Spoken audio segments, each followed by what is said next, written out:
तर अजित पवार यांनीच छगन भुजबळ यांना पुढे केल्याचा गंभीर आरोप आता जरांगे पाटील यांनी केलेला आहे। आपण याच महत्त्वाच्या बातमी संदर्भात आमचे प्रतिनिधी डॉक्टर माधव सावरगावे यांच्याशी चर्चा करूयात। माधव, आपण ज्या पद्धतीने पाहतोय की मनोज जरांगे पाटील यांनी आता अजित पवार यांच्यावर गंभीर आरोप केलेले आहेत, त्यामुळे जरांगे पाटील आता यांचं टार्गेट भुजबळांवरून अजितदादांकडे शिफ्ट झालं असं म्हणायचं का?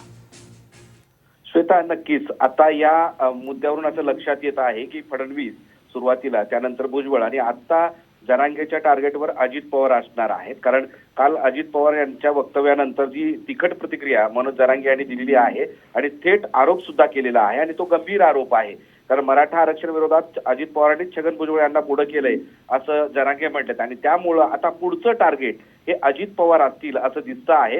कारण गेल्या आठवडाभरापासून मनोज जरांगे हे सरकार किंवा छगन भुजबळ यांच्या संदर्भात कुठलंही वाक्य वापरलं नव्हतं, बोललेलं नव्हतं। कारण 20ची तयारी करत असल्याचं सांगत ते वेगवेगळ्या ठिकाणचे दौरे करतायत आणि अशात अजित पवारांनी आपली भूमिका मांडल्यानंतर, भाषणात त्यांनी सांगितल्यानंतर त्याला उत्तर देताना मनोज जरांगे यांनी गंभीर आरोप केलेले आहेत। आता या सगळ्यांमुळं एकतर मनोज जरांगे पाटील आक्रमक होतील, कारण 20 तारखेपर्यंत आरक्षण नाही मिळालं तर आपली भूमिका स्पष्ट आहे आणि याच भूमिकेला उत्तर देताना अजित पवारांनी सांगितलं की काही लोक, म्हणजे नाव जरी नाही घेतलं तरी काही लोक मुंबईला येऊन कायदा आणि सुव्यवस्था बिघडण्याचा प्रयत्न करतायत का, असा सवाल उपस्थित केला आणि त्याला उत्तर देताना थेट अजित पवारांवर नाव घेत मनोज जरांगे पाटील यांनी आपली भूमिका मांडली आणि गंभीर आरोप केलेत आणि त्यामुळं येणाऱ्या काळामध्ये अजित पवार हे मनोज जरांगे यांचे टार्गेट असतील का, यावर चर्चा सुरू झालेली आहे। नक्कीच, धन्यवाद माधव आपण दिलेल्या संपूर्ण माहितीबद्दल।